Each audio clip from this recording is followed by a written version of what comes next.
Preparando aqui o tantinho de prosa, sempre aquela primeira fase aqui para ver se a gente consegue se entender, que até hoje não consigo entender esse negócio.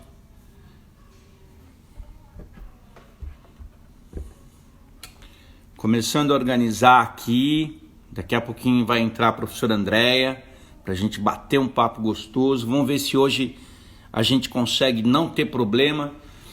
Oi, Marta, tá aí? Deixa eu ver quem mais tá aí. Eu não consigo enxergar, esse é um problema. A Ana Carvalho, quem mais? Hoje já tô até com um fone de ouvido todo modernoso aí, vamos ver se funciona esse fone. E o computador aqui tá começando a funcionar. Reanjos. Hoje a prosa foi, eu fiz uma... Vocês que estão ouvindo aí, hoje a gente fez uma gravação antes, de manhã. Se acontecer algum pepino aqui no nosso online, a gente vai soltar a gravação. Então, peraí que tá reiniciando o computador também. Que doido. Se der tilt, a gente faz via celular aqui. Então, vamos lá. Vou arrumar isso aqui. Já tá aí, Andréia. Deixa eu te convidar, então. Acenar pra você.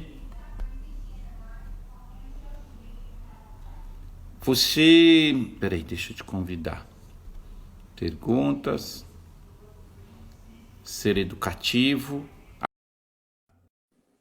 Vamos ver se eu conseguir fazer. Aguardando.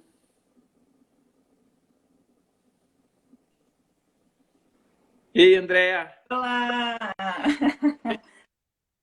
E olha, estilosa. E hoje de manhã a gente fez também, né?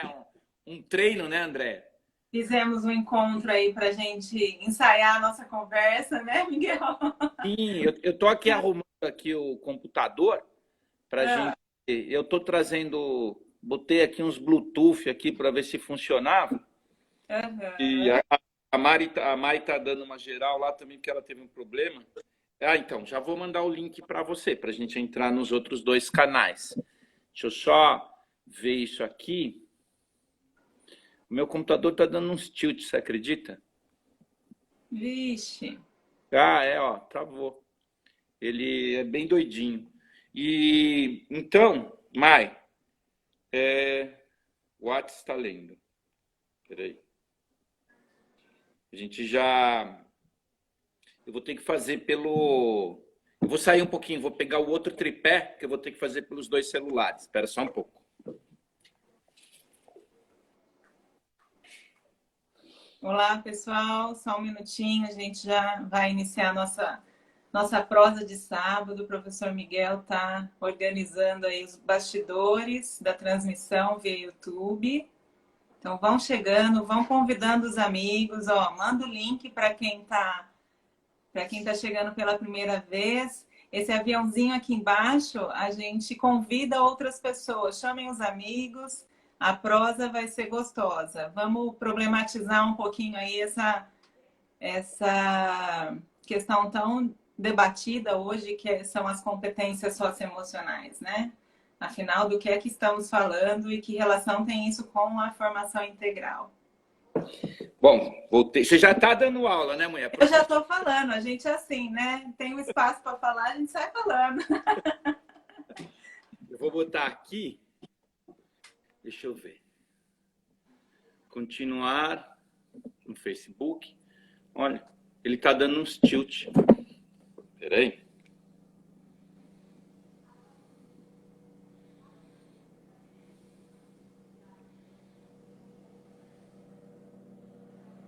Ainda estamos em tempo.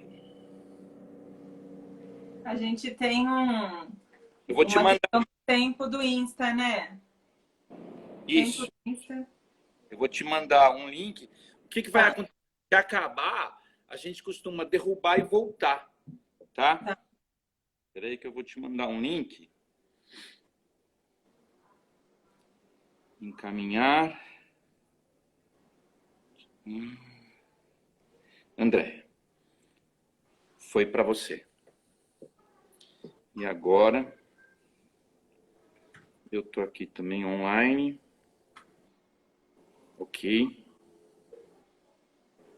Agora também já está. Se você quiser entrar no meu Facebook, assim que você entrar, você entra no meu Facebook e a Mércia, tá, já tem bastante gente fazendo tchauzinho aqui. Sim, delícia. O povo bem participativo, né? Na hora. Deixa eu ver, eu fiz um roteirinho da nossa fala.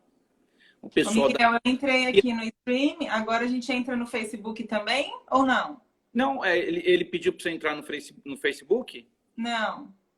Então Ele está pode fazendo a transmissão. Hã? ficar em cima desse link. Tá. Já estou aqui. Já apareceu? Eu já estou aqui, só não estou vendo você. Ah, então agora a Mai vai colocar a gente para funcionar. Beleza. Deixa eu ver se a Mai já está vendo a gente. Aqui tá entrando bastante gente. Ela vai colocar. Aconteceu alguma coisa com ela. Deixa eu chamar ela aqui no WhatsApp.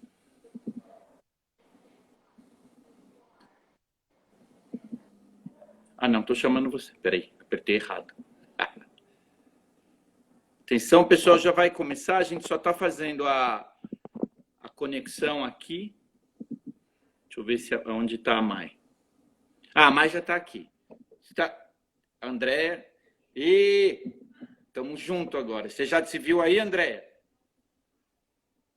Estou ouvindo bem baixinho. Vamos ver. Acho que eu vou ter que... É que se eu colocar o fone aqui, acaba que... Estão ouvindo aí no Instagram? Mas agora a gente está com duplicidade de som, Miguel. Vou baixar o som aqui. Você está ouvindo, Mai?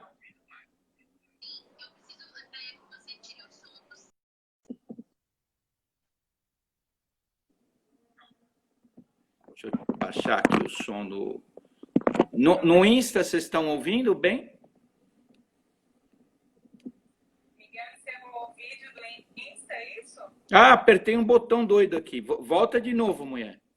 Espera aí. Eu vou te chamar de novo. Tô te chamando. Adicionar. Prontinho. Até... Você tá me ouvindo aí, Mai?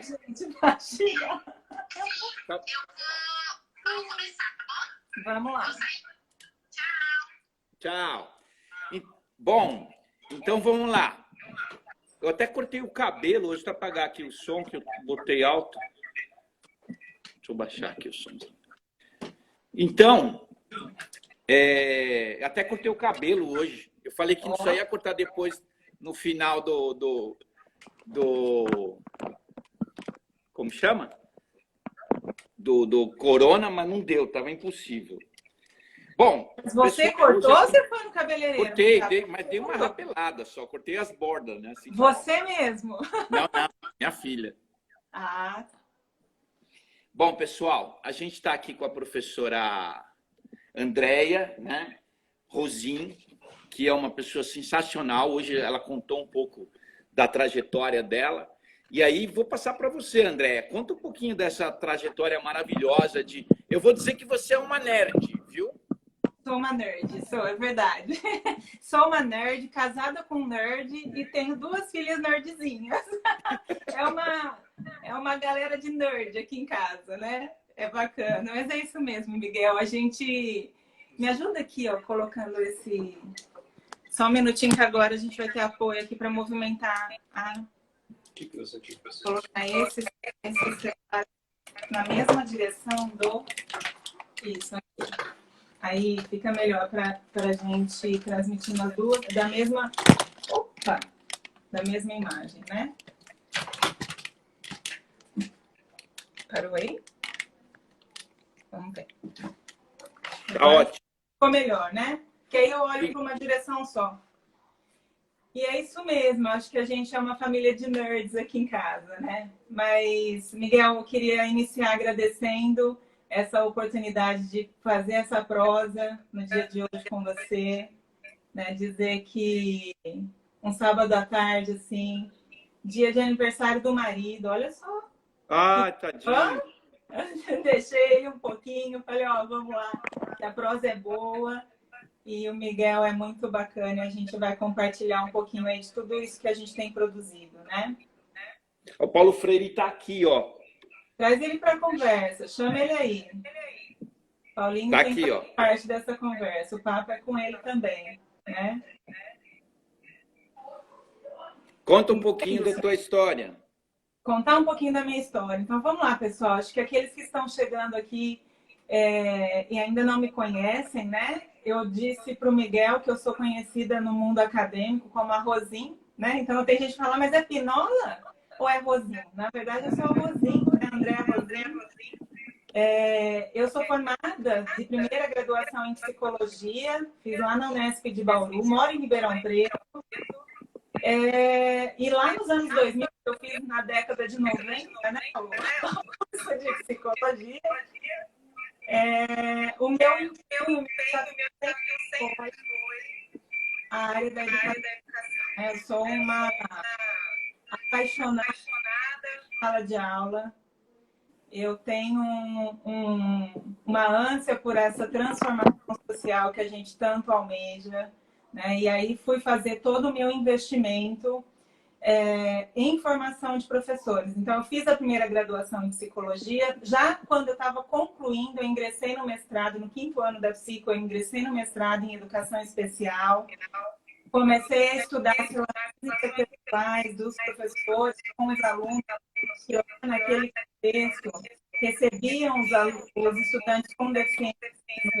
Então, meu trabalho de mestrado foi investigando a sala de aula com professores que estavam recebendo alunos com deficiência intelectual e autismo. Andréia, põe um pouquinho mais baixo o seu áudio ou no computador ou no celular. Beleza, vamos tentar agora. Baixei aqui, ficou bom? Tá ótimo. E aí, Miguel, essa ânsia por estudar a escola, né, fazendo uma mestrado em educação especial com a professora Zilda Delpete, né, que é eu digo que a Zilda é uma inspiradora na área das habilidades sociais, né, na educação, uma autora bastante importante da gente conhecer as suas publicações. Eu já percebia que havia uma diferença de olhares. Eu digo assim, sabe? Uma coisa é o olhar do psicólogo na escola, né?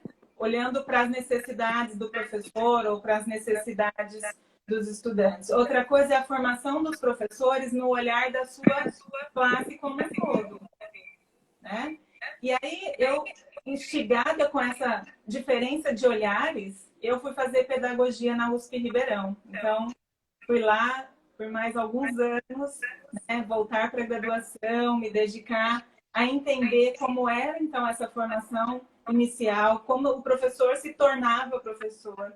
E aí contei para o Miguel, né, que eu tive a honra e o prazer de ter aula com grandes mestres da educação. Então, para mim, fizeram muito sentido a formação presencial que eu tive na USP, especialmente em ter história de educação com o Paulo Saviani, estudar a formação de professora Selma Garrido, né?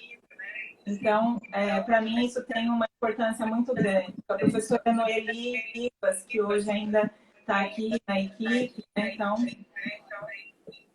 deixa eu ver se eu consigo aqui melhorar o som que está duplicidade. É isso? É só tirar o som do computador. Foi?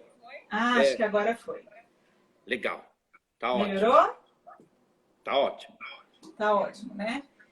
Então, o meu empenho e meu estudo, a minha vida acadêmica foi bastante intensa, sabe, Miguel? Eu falo hoje, assim, com um orgulho, né, de que eu fiz um mergulho intenso, eu fui tentar entender como que era essa formação, para que eu pudesse ser apoio. Então, hoje, os programas que eu ofereço como apoio é exatamente isso, é assessoria colaborativa, é estar junto com professores, que foi o que eu já iniciei no meu doutorado. Então, no doutorado, enquanto eu fazia pedagogia, eu estava fazendo também o doutorado, iniciei em 2007, concluí em 2009, né, com a professora Zilda Delprete também, mas aí já com esse olhar de formação de professores, a gente já estava testando estratégias que eu estudava de ensino colaborativo, né?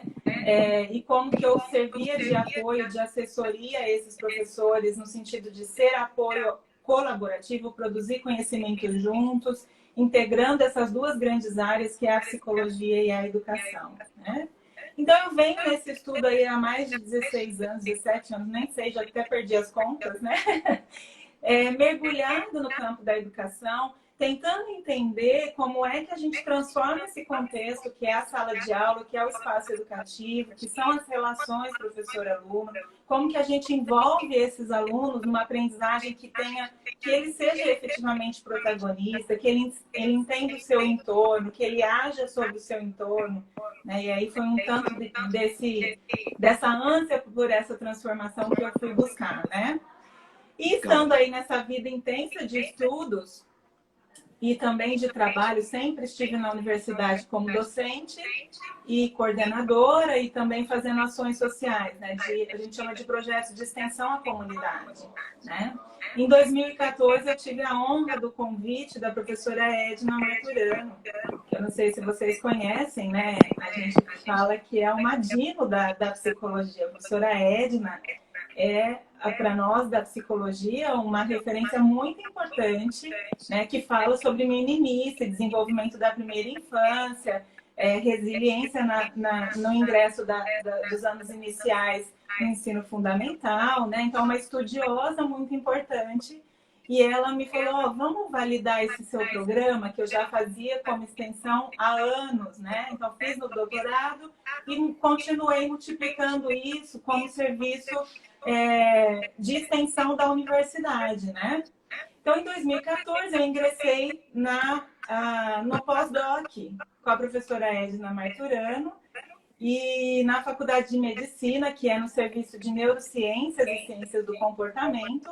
Então, a gente foi aplicar em larga escala esse processo de formação de professores, de apoio, de assessoria colaborativa na escola. Então, a gente aplicou em 4 grandes municípios aqui da região, né? Foram mais de 300 professores envolvidos e a gente pôde sistematizar e validar um procedimento que tem eficácia. O que é ter eficácia? Ele gera melhorias para o contexto escolar. Ele melhora, a gente avaliou, por exemplo, o desempenho acadêmico dos estudantes antes e após a intervenção. A gente avaliou o quanto que o professor se beneficiou em relação às suas próprias habilidades. O que ele aprendeu ao longo de todo esse processo. A gente fez avaliação formativa também. Ao longo do processo, a gente tinha lá uma sequência de sistematizações que os próprios professores construíram como portfólio. É lindo, é uma publicação que eu tenho de 2014, de 2016, quer dizer, em que os professores relatam o processo de aprendizagem. Então, eu sou uma nerd que gosta, sou apaixonada pela educação e estou aí agora nessa minha nova transformação, que desde 2016 eu resolvi ousar e fundei o Instituto Ser Educativo e venho tentando disseminar toda essa formação que eu me dediquei, né? Deixa eu te pedir um favor. Eu vou pedir para você baixar o som o som que está fazendo eco, eu acho que é o do teu celular, né? Deixa eu testar aqui, então. Baixar assim. E aí, enquanto você vai mexendo, eu vou fazendo algumas observações. Tá fazendo eco ainda? Não, agora está ótimo. Tá. Então, a gente conversou super hoje sobre a formação integral, né? E discutimos muitos aspectos de formação integral que são muitas as concepções que fluem, né, pelo mundo da educação, da psicologia, né? E a mesma coisa ocorre para as socioemocionais, né? Então, eu queria ouvir de você o que é formação integral, né?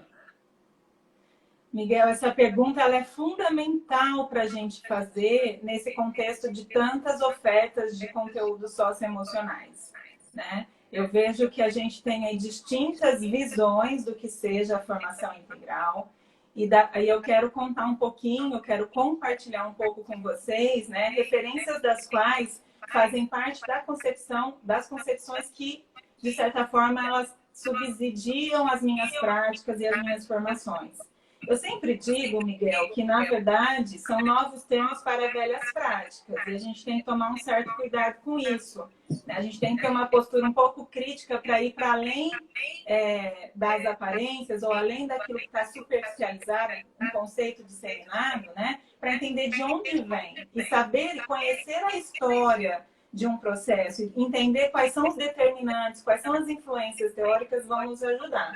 Então, nesse sentido, eu gosto de voltar lá atrás. Assim como eu voltei para contar a minha história profissional, né, eu acho que ela se torna algo com mais sentido, porque as pessoas passam a entender que eu não sou uma pessoa que surgiu nesse contexto. Eu tenho uma história prévia, que essa história me sustenta hoje, um mergulho muito grande. Da mesma forma, quando a gente vai explicar um conceito. Então, a formação integral, minha gente, ela faz parte de um discurso legal e histórico, né? Se a gente olhar para a história da educação, a gente pode voltar, por exemplo, lá no relatório Delors, né? Quando a gente tem um acordo mundial em que o Brasil também assumiu, né, oferecer formação integral para todos os sujeitos, né? Contemplando, lembram dos 4 pilares? Então, os 4 pilares da educação, que é o aprender a conhecer,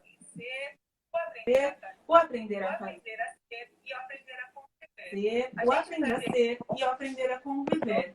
A gente vai ver que ao longo desse percurso histórico, a década de 90, autores como César Cole, Anthony Zabala, entre outros, né, que puderam, aí a professora Selma Garrido, entre outros, que foram então trazendo contribuições teóricas e práticas para a gente fazer uma transformação social a partir dessa formação que contempla Andréa, o ser humano. Espera só um pouquinho, eu descobri o que está acontecendo aqui. É o meu celular que está gerando eco.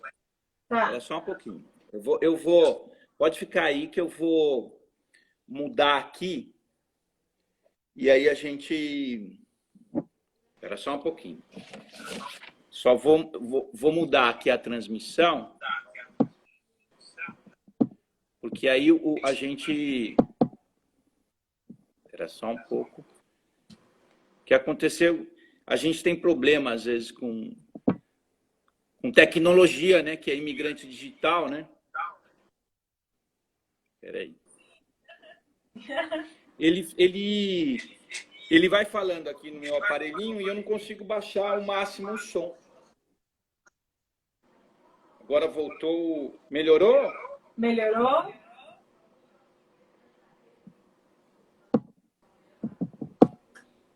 Espera só um pouquinho que está abrindo o webmail.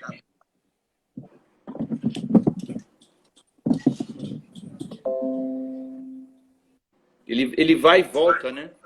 A gente já está tirando esse eco. Espera só um pouquinho. A gente já vai tirar esse eco.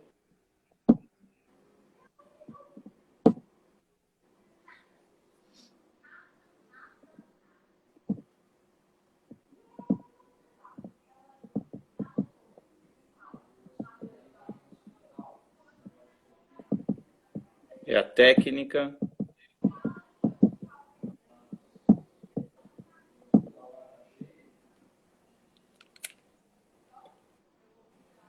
Vou derrubar esse aqui. E agora? Era só um pouquinho. Pronto, pode falar. Desculpa. Estamos de volta. E aí, será que vai estar com eco ainda? E aí estava contando um pouco do Jacques Delors. Para a gente continuar falando dessa formação integral. A formação, ela nada mais é do que a gente pensar que os alunos passam pela escolarização, e a gente vê hoje a escolarização de 12 anos, né? E eles precisam ser contemplados em vários aspectos do seu desenvolvimento humano. A gente está falando de um sujeito que está em desenvolvimento, ele está aprendendo, e ao longo dessa aprendizagem ele vai se desenvolvendo, e nós, enquanto professores, vamos fazendo mediações para que essas aprendizagens ocorram. E quando a gente faz mediações, é muito tradicional na escola que a gente planeje os conteúdos de cada área, né? Então, assim, os conteúdos que a gente chama de conceituais, eles fazem parte da formação inicial, fazem parte da formação continuada. Os conteúdos procedimentais, né, que é aprender a fazer, né? Ele também, de certa forma, vem aí os professores vêm passando por estratégias didáticas, de metodologias ativas, de pensar a atuação desse aluno como um sujeito ativo, que também contempla, então, esse grande pilar que a gente tem lá, fruto do relatório Delors, que é o aprender a fazer, né? Mas os atitudinais, que é o terceiro e tão importante pilar, que vai permitir com que esse sujeito seja um sujeito, tem uma concepção de educação por detrás, de que sujeito eu quero formar. Ok, isso todo mundo fala e a gente tem uma ideia de que sujeito que a gente vai formar, mas quais são as nossas práticas que promovem a formação deste sujeito que a gente quer formar? Qual é a relação entre aquilo que eu planejo ensinar para que ele seja esse sujeito que eu desejo, para essa sociedade que eu almejo, né, para que ele possa atuar e conviver nessa sociedade.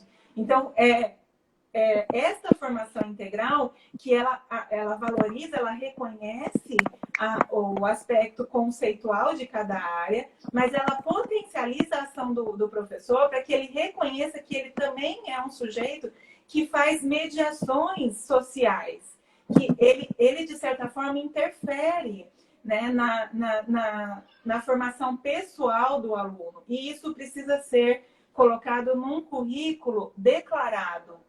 Ele sempre está num currículo oculto. Muitas vezes ele está num currículo oculto. Mas a gente precisa colocar esses conhecimentos num currículo declarado, né? E aí a gente estava conversando, né, Miguel, que o professor Antônio Zabala, o César Cole, trouxeram contribuições para a gente pensar nisso, né? E aí, que outras contribuições, então, hoje a gente tem? A gente vem ao longo desse percurso, então, eu venho investindo em entender como é que esses atitudinais aparecem nos currículos escolares e para qual sujeito eles pretendem formar. Se a gente está falando dessa formação integral, né, por que é que tantos jovens hoje estão evadindo da escola por não se sentir pertencidos, né, por passar por processos de discriminação, por sofrer bullying, por achar que não dá conta daquilo que está sendo ensinado, não vê o sentido, ou seja, um deslocamento que a gente percebe entre o que a gente deseja formar e o que efetivamente a gente vem fazendo. Então, os meus trabalhos têm sido nesse movimento de fortalecer o professor, o seu planejamento e a organização curricular de toda a escola, para que a gente contemple esses dois grandes e importantes pilares, que é o aprender a ser e a conviver no currículo escolar. Uma questão que... Deixa eu colocar aqui. Uma questão que me preocupa muito é que a gente, no Brasil, costuma vir por modas, né? Por pulsos, né? Então, a gente, a cada 15 anos, esquece os últimos 15 anos que aconteceram na vida, né? Então, qual que é a minha preocupação? Quando a gente começou a trabalhar os PCNs, lá há 15 anos, começo do século XX, né? Final do século começo do século XXI, final do século XX, a gente tinha os PCNs com aquelas divisões muito claras, né? Que o César Cole trouxe: conhecimento conceitual, procedimental e atitudinal. E, de alguma forma, a gente abandonou esse discurso, né, que organizava muito a vida dos professores, né? E quando a gente vai falar de integralidade, toda essa parte ética e moral é bastante complicada para se trabalhar na prática pelo nosso professor, porque nós somos uma nação não confrontacional, a gente não sabe trabalhar dilema, fica muito assustado. Traz um pouco dessa experiência do teu trabalho, que praticamente começou com a sua vida de pesquisadora, né? Então, conta um pouco dessa concepção e comparando com a Base Nacional Comum Curricular, né? Então, Miguel, é fundamental isso, porque assim, então nós temos um percurso histórico, os professores que estão no dia a dia da sala de aula, de alguma forma, eles já passaram por algumas formações nesse sentido de entender os parâmetros curriculares nacionais, né? Aqueles que são mais novatos, estão chegando agora, eles também estudaram lá na graduação os parâmetros curriculares nacionais. Então, a gente fazer uma leitura crítica dos parâmetros curriculares nacionais, entender quais foram as contribuições condições. E entender o que faltou para a gente fazer a efetiva transformação me parece bastante importante. Até para que a gente beba agora da Base Nacional Comum Curricular e diga, afinal, o que tem de novo nisso? O que é que a Base Nacional Comum Curricular tem trazido de novo nesse percurso todo? A minha leitura e os meus trabalhos têm sido, Miguel, de entender que os eixos apresentados na base, eles possibilitam essa reformulação no currículo, tá? Para que a gente pense a formação integral do sujeito. E que as chamadas competências socioemocionais, que na verdade aparecem nas competências gerais da base, né? Comunicação, argumentação, pensamento crítico e científico, criatividade, empatia, projeto de vida, resolução de problemas, colaboração, enfim, cidadania e responsabilidade, são todas competências que a gente... são habilidades que a gente desenvolve nas relações interpessoais, tá? Então, as contribuições que eu tenho dado é de dizer assim, primeiro, minha gente, uma coisa que eu tenho falado e que eu acho que é importante que a gente saiba. As competências socioemocionais só existem no Brasil, tá? Se vocês buscarem literatura internacional para entender quais são os benefícios em ensinar competências socioemocionais, a gente não acha esse termo.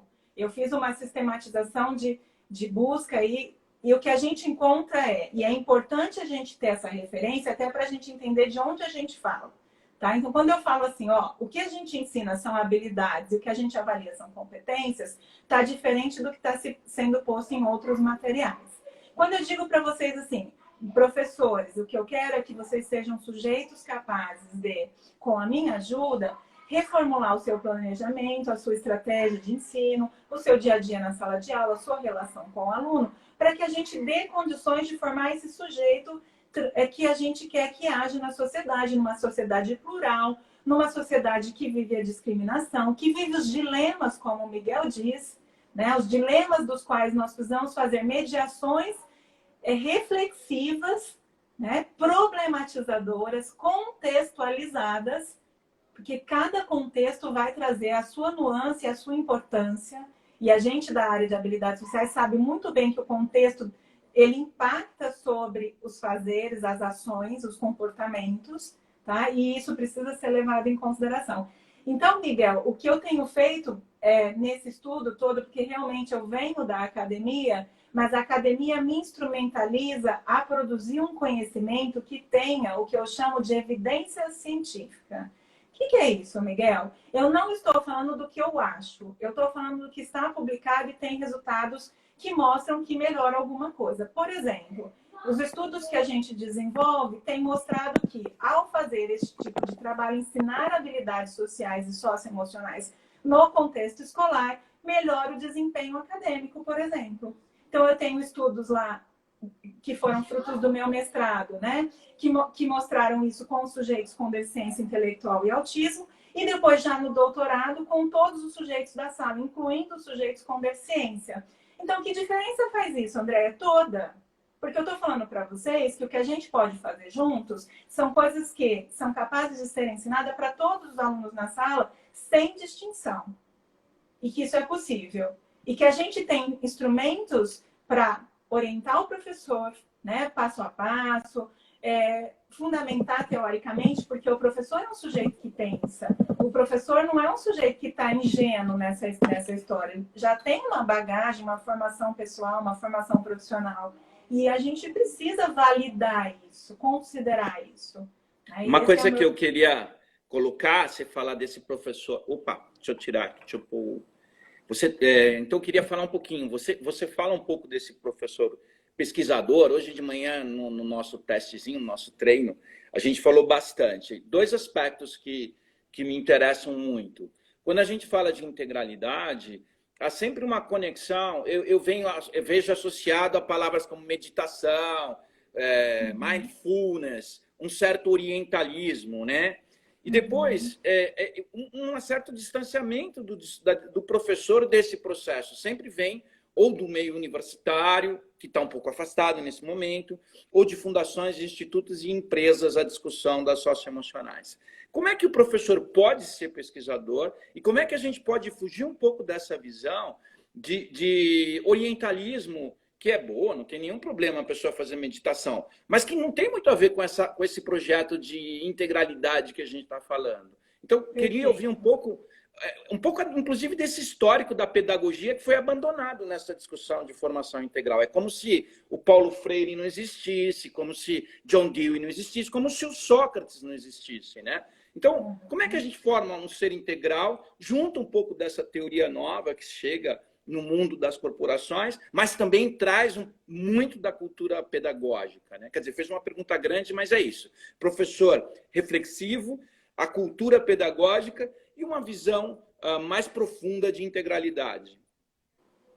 Miguel, eu diria para você que o que a gente vive hoje no Brasil, esse modismo, né, que é um modismo, as competências socioemocionais se tornaram uma mercadoria, né? Uma mercadoria que vende-se bem.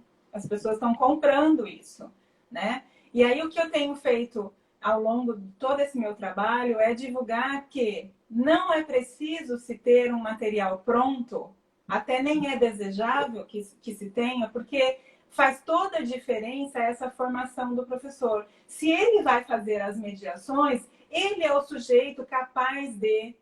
Tá? O professor é um sujeito capaz de produzir todo esse instrumental, aprimorando as suas práticas com pequenas e cuidadosas dicas que nós produzimos cientificamente. E é isso que o grupo do qual eu faço parte, no Instituto Ser Educativo, a gente tem feito, até mesmo mostrando para a sociedade, né, num valor bastante acessível, que é possível promover a transformação disseminando conhecimento científico, que o conhecimento científico ele é instrumento de transformação. E aí as nossas formações, né, a gente tem feito agora cursos online, até nesse sentido de também acolher a demanda do professor, né, ensinando o professor a ser pesquisador, a ser problematizador. Qual é o dilema? O dilema é o ensino remoto?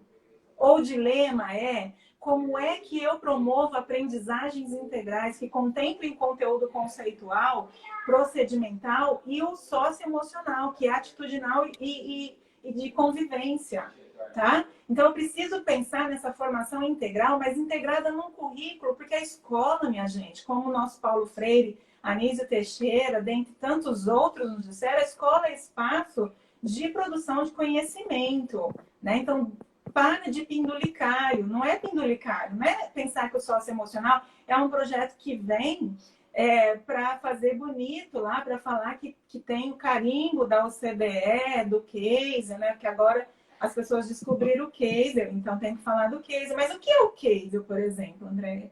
O Kaiser é uma instituição americana que há anos, mais de 25 anos, eles publicam relatórios, isso está público, vocês podem entrar no site kaiser.org e vocês vão ver lá todas as orientações, todos os materiais científicos produzidos, porque nos Estados Unidos isso já é uma prática, a construção de um currículo interdisciplinar que contemple as habilidades que são sociais e emocionais. Então, quando eu disse para vocês, não existe competência socioemocional, competências socioemocionais no mundo. O que existe é social emotional learning, social emotional skills. Essas palavras aparecem de forma separadas, porque na escola a gente ensina habilidades sociais. Vamos falar em português que nós estamos no Brasil, né? Vamos valorizar a nossa língua, né? Então, na escola a gente ensina o menino a fazer perguntas problematizadoras,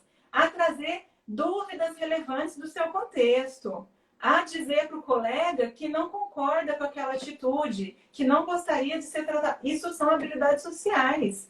E na literatura, se vocês quiserem ser pesquisadores, e é isso que eu promovo, e é isso que eu acho que a autonomia do professor é fundamental. Eu acho que o professor é um cara muito dedicado e criativo, e a gente pegar um penduricário e colocar na escola só serve para desmerecer o trabalho do professor e para dizer, uau, a aula de socioemocional faz o sujeito chorar.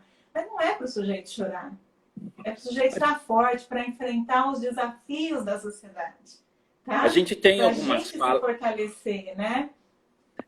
André, a gente tem umas falas aqui né? E vou citar algumas pessoas, tem que pôr o óculos aqui, que o velhinho aqui não enxerga.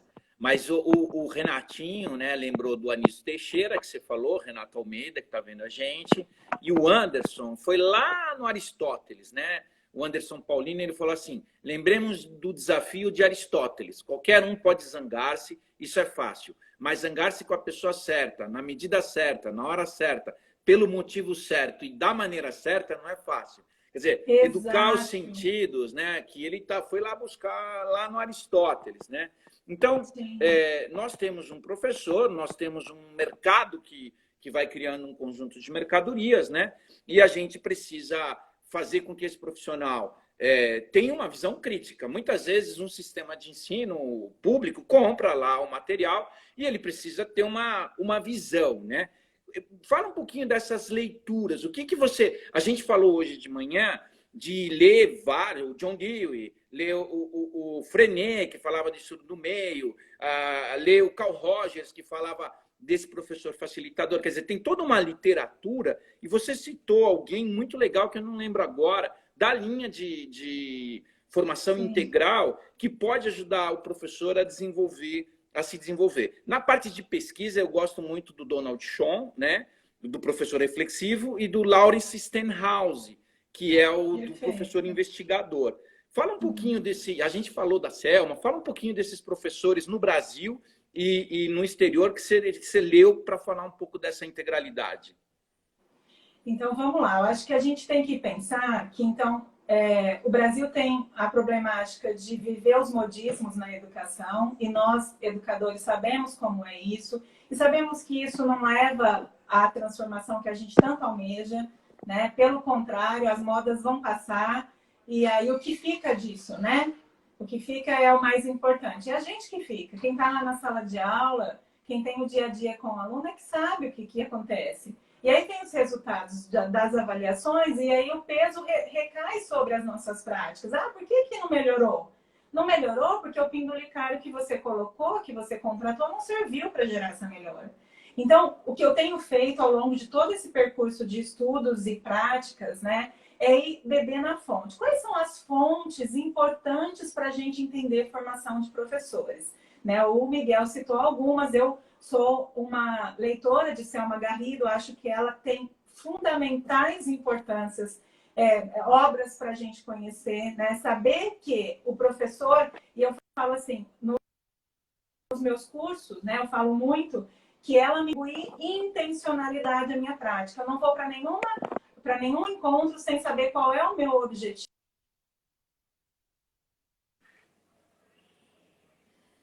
Em termos de visão de homem, de mundo, de sociedade que eu desejo. E ela fazia isso brilhantemente, professora Noeli Rivas, né? Outra fundamental, Demerval Saviani, por mais crítico que ele seja, vale a pena ler esse velhinho, né? Eu digo que Demerval nos traz uma pedagogia que nos faz entender para além da sala de aula. E nós temos que fazer esse movimento. Ah, Andréia, mas nos seus cursos isso fica como material complementar. É verdade. Porque eu aprendi com a professora Selma Garrido que o tempo é curto e a gente tem que ter uma semente bem forte para ser proliferada, né? E como o meu foco é ensinar os professores a intencionalmente promover a aprendizagem socioemocional no currículo escolar, aproveitando as suas oportunidades de interações com seus alunos, então eu deixo essas referências que são fundamentais, que me ajudaram a construir as minhas práticas, e eu olho para os autores que falam sobre esse desenvolvimento socioemocional. Por exemplo, a professora Edna Marturano. Quem não conhece as obras de Edna Marturano tem que ler, né? A professora Edna tem algumas das obras aqui, como...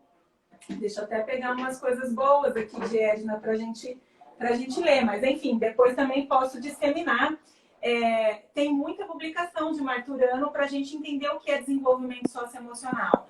Para a gente entender que, além do Brasil, a gente tem uma rede de pesquisadores no mundo. Por exemplo, nos Estados Unidos, nós temos Robert Pianta, que é um autor do desenvolvimento humano, que há mais de 20 anos estuda esse processo do qual eu bebi na fonte, né? Porque no meu pós-doc ele foi o meu interlocutor.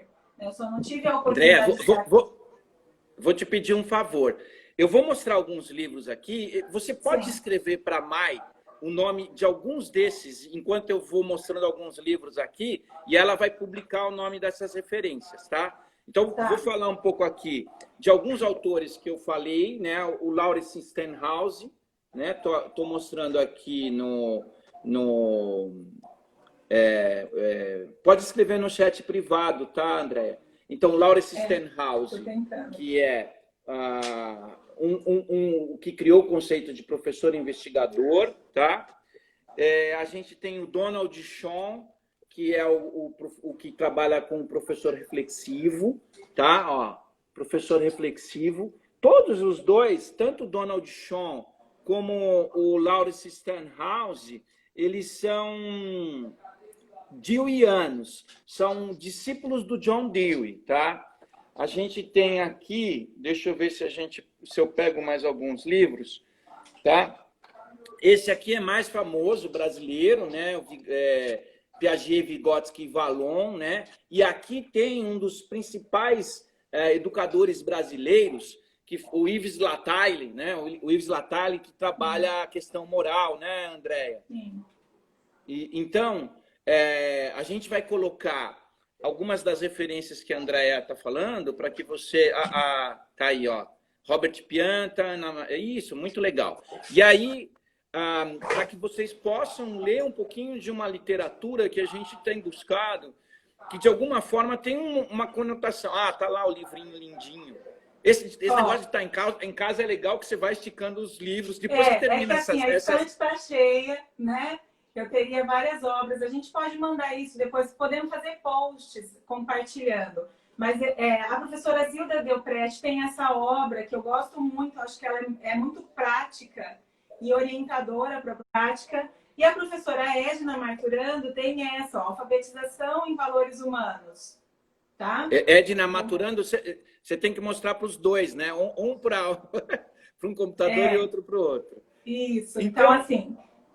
Quer dizer, toda uma gama de literatura que, de alguma forma, eu tenho brigado muito, porque... Por que eu tenho brigado um pouco com a onda de socioemocionais? Porque a gente tem bebido muito de uma literatura anglo-saxônica e basicamente norte-americana, né? Uma orientação de Harvard, de Stanford e da Columbia, do Teachers College. Não tem problema, eles são bons. Mas eu acho que antes a gente deveria dar uma mergulhada na história da educação, na história brasileira. Eu esqueci de falar do Pedro Demo, que foi um dos primeiros a discutir a questão da pesquisa. Quer dizer, quando a gente faz um mergulho nessas histórias, formação integral, socioemocional, e dá uma mergulhada na teoria brasileira, né? E nos clássicos, eu acho que depois a gente pode reler ou ler essas fontes recentes de pesquisa, né? Inclusive criticar, né? Então, tudo isso que a gente está falando, pessoal, é para que a gente possa ter uma postura muito mais radical como professor, né? E ser esse professor intelectual que o Antônio Gramsci falava e que o Paulo Freire falava. Mas aí eu interrompi. Aí você está falando dessa moçada super legal, você falou do Pianta, né? Pianta. Sim, o Robert Pianta, que o livro dele está em inglês e está lá na minha outra estante, mas é um livro sobre desenvolvimento humano e ele está disponível na Universidade de Virgínia.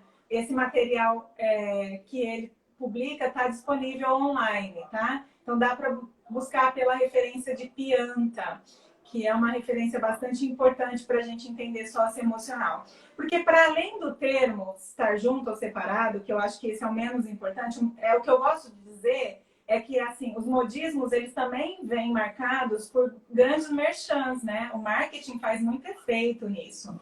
Mas isso compromete um pouco essa busca do professor pesquisador. Se o cara não é pesquisador e não faz esse movimento igual eu sugeri, né? Vamos ver então o que a literatura internacional está mostrando, né? O que os currículos dos outros países, por que a Finlândia, que é uma referência de qualidade da educação, né? O que acontece na Finlândia em termos de socioemocional? O que as pessoas estão escrevendo e publicando como resultado dessas escolas finlandesas, né? Para a gente ler tudo isso, a gente precisa saber quais são as palavras-chave que a gente busca.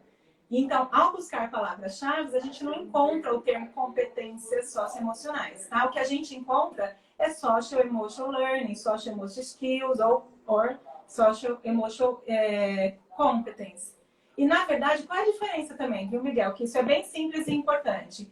Uma coisa é, eu ensino habilidade. Eu ensino, Miguel, se você quiser fazer uma aprendizagem socioemocional de pensamento crítico e científico, a gente ensina uma sequência didática que contemple habilidades que envolvem o pensamento crítico e científico. Que isso a literatura científica já sistematizou. A gente já sabe quais são as habilidades que estão dentro do pensamento crítico e científico. Que se a gente for ler, por exemplo, os relatórios da OCDE, que é onde a BNCC muito se baseou e o socioemocional tem citado, né? A gente vai ver a competência grande lá, comunicação, pensamento crítico. Mas como que eu ensino? Eu não ensino competência, eu ensino habilidade.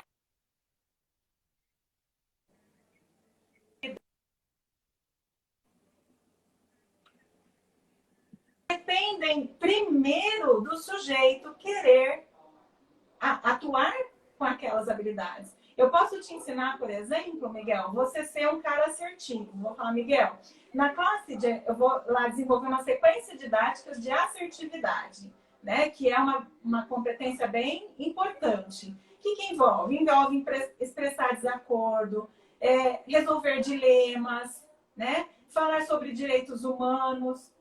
Olha só. Tá, mas eu chego num determinado contexto, diante de um conjunto de pessoas, dos quais eu não quero falar sobre isso. Então, a gente diz que uma coisa é eu ensinar a habilidade, outra coisa é esse contexto ser um contexto do qual eu vejo perspectivas de uma ação que seja, no minimamente respeitosa e produtiva. Então, eu não vou agir se eu não souber que eu tenho aí um retorno que pode me trazer benefícios. Né? Então, até tudo isso, ele precisa ser ensinado. Então, o que a gente faz, então, a área de habilidades sociais, ela nos ajuda a entender quais são as habilidades que estão dentro dessas competências. Então, quando eu vou ensinar para o professor, eu falo, professor, nós vamos pegar o seu planejamento e nós vamos olhar o que é conceitual, procedimental e atitudinal. Ok, o atitudinal, normalmente, ele vem com jargões. Ah, eu quero que o menino seja colaborativo. Mas como que ele vai ser colaborativo? Né? Não, a gente vai pensar na habilidade. E aí a gente ensina uma sequência de habilidades. E aí, metodologicamente, também a gente tem estratégias. E é uma sequência. Então, não é uma única atividade, não é de vez em quando, não é quando eu quiser. Faz parte do meu planejamento. A Selma Garrido me ensinou, tem que ser intencional. Tem que ter uma meta final que é a formação desse sujeito capaz de agir no mundo, né? Desse cidadão crítico que contempla o seu contexto. Por isso, minha gente, não adianta ser um material traduzido do inglês para o português, que de socioemocional a gente tem muito disso, né, Miguel? Um monte de pacotinho bonito sendo vendido, mas que de nada leva a essa transformação social, que ou essa questão do mindfulness, ou uma questão mais da emoção, né? Gestão da emoção, reconhecer o quanto que a emoção é importante, mas de ação mesmo, que é o mais importante, porque o socioemocional é você agir na sociedade. Então, põe esse povo para agir, ensina essas crianças, esses adolescentes, a se expressar no mundo, a assumir causas, né? A defender direitos, a entender deveres, né? Assumir responsabilidade. Como que ele aprende a assumir responsabilidade? Tendo responsabilidades, né? Tendo um conjunto de responsabilidades, é uma sequência de habilidades. Deixa eu falar uma coisinha. Quando a gente estava fazendo, eu fiz toda a minha pesquisa na época dos PCNs, e lá em 2004, né? Então eu sou um órfão dos PCNs, porque eu sempre aponto que na BNCC, que eu acho importante ter a BNCC, mas faltou uma estruturação dessa parte. Estão ouvindo? Está sem eco, né? Faltou um pouco essa estruturação na BNCC dos aspectos relacionados a valores, né? A gente vinha com uma discussão muito legal, com autores muito legais, né?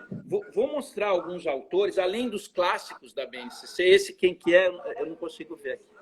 Você está falando de valores, vale a pena conhecer, gente. Alfabetização em valores humanos. Tá? Da professora Edna Marturano. Mostra no outro, no computador também. Isso. Legal. Tá? Vale a pena conhecer. Eu vou também citar aqui o Rafael Yus, Temas Transversais. É muito legal esse livrinho, tá, pessoal? Porque ele traz práticas bastante interessantes, além de fazer uma discussão filosófica sobre valores, né? Ele traz elementos da prática. Não dá para formar a criticidade, primeiro, se você não saber para que tipo de ser humano você quer formar. Essa é uma coisa que eu tenho discutido muito. Como a didática vem depois. É fundamental ter técnicas, mas primeiro, qual é o tipo de ser humano que a gente quer formar, né? Os PCNs, ele vem de uma orientação espanhola e o Perrenot também, Suíça, que tinha uma visão muito social-democrata, né? Ou socialista, ou social-democrata, né? Tinha um viés mais social-democrata. A BNCC, ele tem um viés mais liberal. Então, um tinha um olhar mais coletivo para o trabalho, o outro tem um olhar mais individual.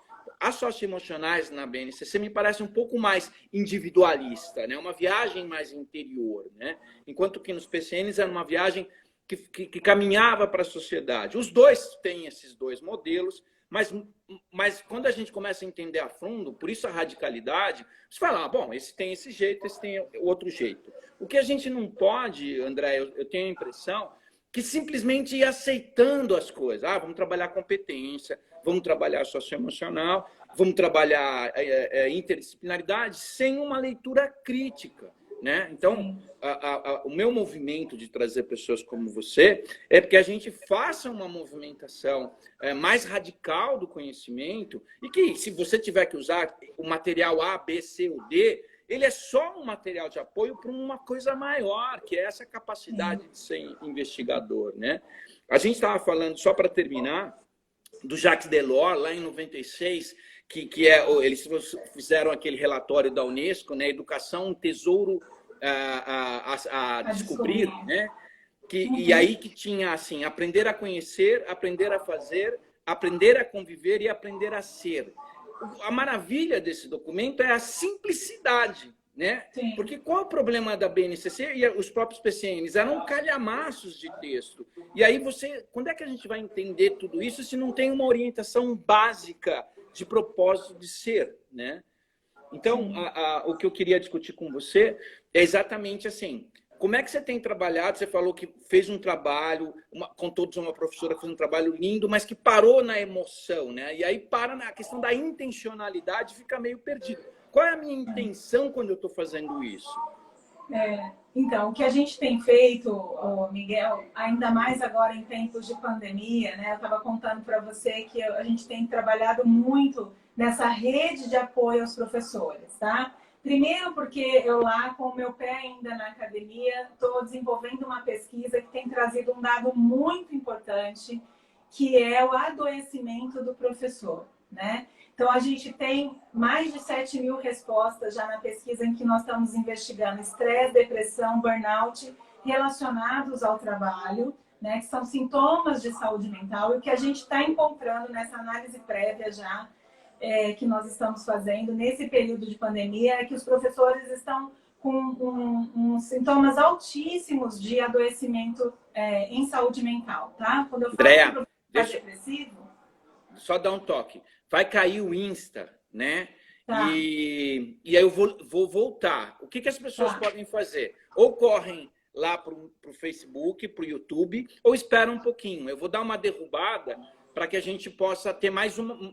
Lógico, não precisa ser mais uma hora de conversa, mas mais uns 20 minutos de conversa. Então, moçada, vocês vão cair, eu vou abrir de novo na minha página, tá bom?